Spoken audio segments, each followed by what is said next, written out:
우리 안 회장님이 저한테 5분 넘기지 마세요. 예, 왜냐하면 교과 시간이 너무 짧아요. 그래서 안교 시간에 충분한 교과 시간을 확보하기 위해서 제가 총론은 5분만 하겠습니다. 할 말씀은 많지만, 자, 총론을 좀 펴주세요. 교과 총론을 펴주세요. 여러분, 지난 기회는 뭘 배웠죠? 세천사 기별. 예, 세천사의 기별. 이번에는요? 에베소서. 자, 새 책을 공부합니다. 가슴 뛰지 않아요? 설레이지 않아요? 예, 새 연인을 만난 것처럼. 과연 하나님께서 에베소서를 통해서 어떤 사랑의 말씀들을 해주실까? 기대가 되고 설레입니다. 여러분, 에베소서 그러면 무슨 생각이 들어요? 예? 예, 편지서. 특별히 편지서 중에서도 특별히 무슨 편지예요? 네, 옥중 편지라고 해요. 왜냐하면 아주 불리한 상황 속에 있었던 바울이 그 속에서도 교회와 신자들을 사랑하는 마음이 극심해. 그래서 편지를 보냅니다. 자, 에베소서 그러면 누가 저자예요? 바울. 네, 그러면 에베소서는 에베소 사람들만 보는 거예요? 아니에요? 왜? 그랬어요? 네. 에베소 교회와 또 그리스도 안에 있는 사람들. 그죠? 그렇다면 뭐냐? 이 서신은 에베소라고 하는 지역 그 교회만 보는 게 아니라 주위에 있는 다른 교회들도 볼 수 있도록, 그걸 뭐라고 그래요? 조금 유식한 말로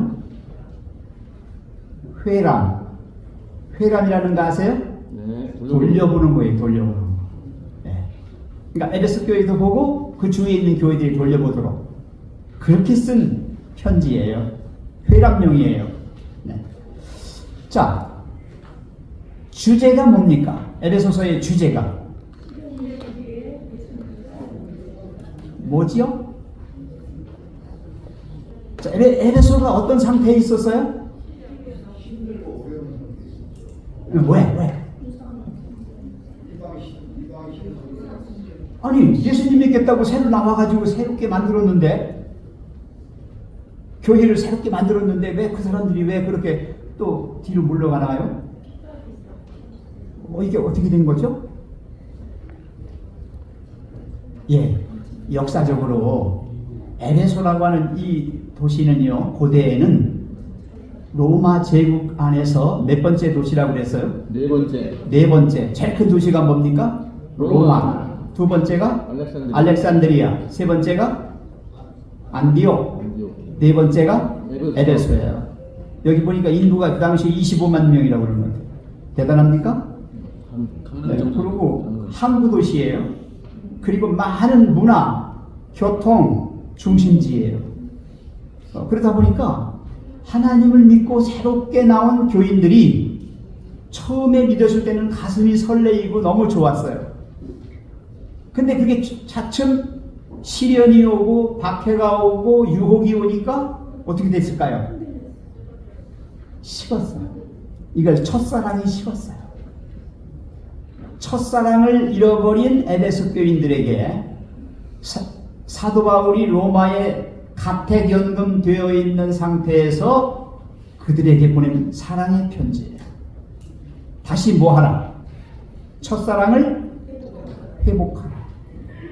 첫사랑을 회복하라. 네, 그런 메시지예요. 자, 여기 총론을 봐주세요. 자, 그래서 초기에 감동적인 경험이 있었는데, 그죠? 근데 그 에베소 교인들이 신앙의 의미를 뭐하고 있었다? 잃어가고 있었다. 식어가고 있었어요.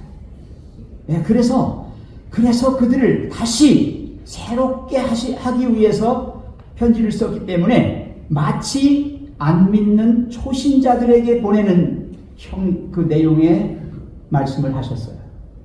밑에 보시면 이미 그리스도인이지만 바울의 논조는 뭐 하는 거예요? 초신자를 대하는 것 같다. 그렇죠? 네. 그래, 초신자를 대하는 거하고 기존 신자를 대하는 게 어떻게 다를까요? 뭐가 달라요, 여러분? 응? 첫사랑 처음 만나 어때? 근데 몇 번 만났어 시들해. 어때? 그죠? 다르죠? 완전 달라요. 그래서 바울은 더 애정을 가지고 옥중서신이라고 하는 바울이 사실은 오늘날과 같은 감옥에 있었던 게 아니에요. 가택연금 상태예요. 왜냐하면 지금 재판 전이에요. 그죠? 황제 앞에서 재판을 받아야 되는데 아직 받기 전이기 때문에 가택연금 상태예요. 그때 네 편지를 썼는데 그 편지가 뭐예요? 골로새서, 빌레몬서, 빌립보서, 에베소서. 이 옥중서신이라고 해요. 이걸 이렇게 썼습니다. 그래서 기독교 신앙으로 다시 입문시키고 그리스도를 향한 그들의 헌신의 불을 다시 지피며, 여기 다시란 말이 계속 나와요. 그죠? 설렘을 다시 되살리기를 원한다. 다시. 여러분, 신앙은 계속하여 다시 하는 거예요. 어제 신앙 가지고 여러분 오늘 신앙 하시면 안 돼요. 오늘 다시 시작하는 거예요. 새롭게 하는 거예요. 네. 그리스도인은 그래서 날마다 죽고 날마다 새로 사는 거예요. 교회도 마찬가지예요. 그 대의연하게 옛날부터 있어온 전통과 교회의 어떤 풍습에 젖어버리면 안 돼요. 그래서 이 터줏대감들이 많고 그런 교회들은 그게 잘 안 돼요. 근데 우리 교회는 너무 신선해. 프레시해. 너무 좋아요. 그렇죠? 여기 누가 뭐 이렇게 딱 이렇게 분림한 사람도 없고, 우리 모두가 동등한 위치에서 서로 마음을 일치하고 연합시키는 거죠. 그게 잘 되는 거예요. 그래서 우리 교회는 여러 가지 여건 면에서 좋은 조건에 있습니다. 그 다음에 보셔요. 기독교 신앙은 그리스도에 관한 것이기에 바울은 그분에 대한 경탄과 경배로 충만하다. 흔들리는 그리스도인 신자들이 다시 서게 된다면 그것은 그들이 예수님에 대한 첫사랑을 회복하고 그분의 은혜와 능력에 대한 생생한 신뢰를 확립하였기 때문일 것이다. 그래서 뭐냐면요, 이렇게 시들해지고 서로 뿔뿔이 흩어지는 상태에 있을 때 다시 모아서 새롭게 하자, 이렇게 할 때는 그리스도를 높여야 합니다. 이 교회의 주인이 누굽니까?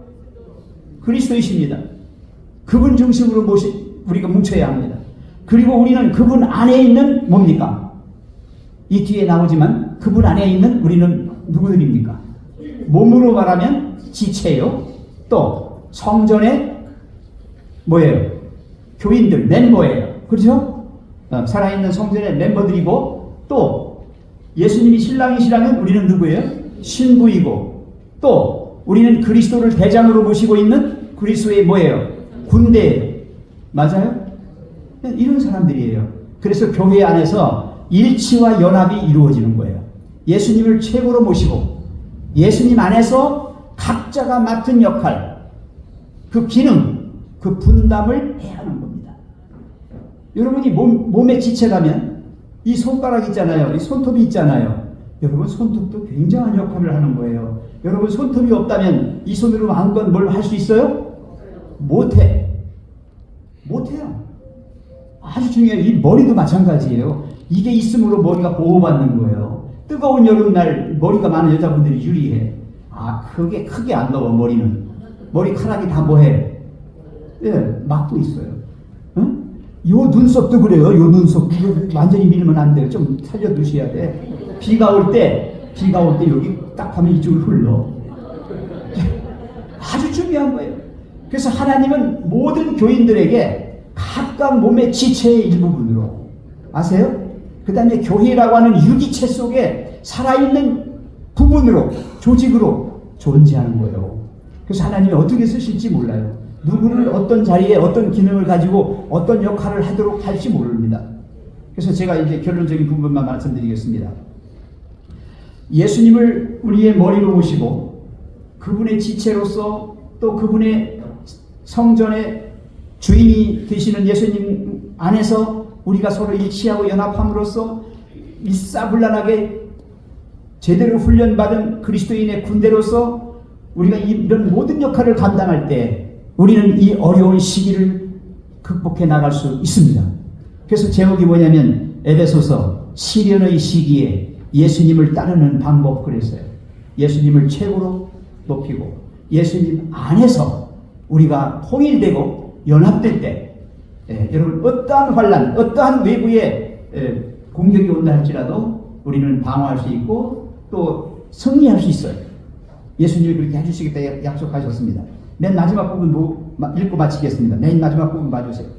그러므로 에베소서는 세상의 유혹과 세월의 흐름이 그리스도인 제자도를 무디게 하려고 시시각각 위협하는 이 시대를 향해 특별히 권면한다.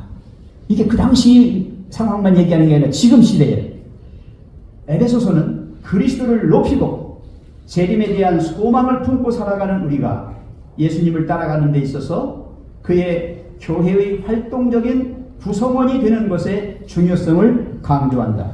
아까 손톱이 중요하다고 그랬습니까? 여러분이 손톱의 때만큼이라도 된다면 여러분들이 굉장히 소중한 사람들이에요.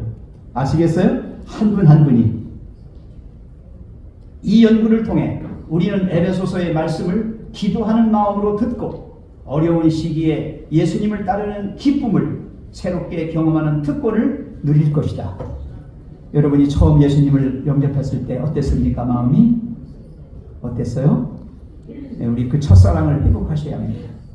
그냥 뜨뜻미지근하게 60년 전에 믿은 내가 지금 60년이 흘렀는데도 그냥 별로 그냥 이렇게 감동이 없고 설렘이 없고 예수님의 재림해도 뭐 그때나 지금이야 뭐 달라진 게 뭐 있어 이렇게 되면 이건 식어버리는 겁니다. 첫사랑을 회복하는 뜨거운 열정을 우리 주님께서 이 시간 부어주시기 바랍니다. 말씀 마치겠습니다.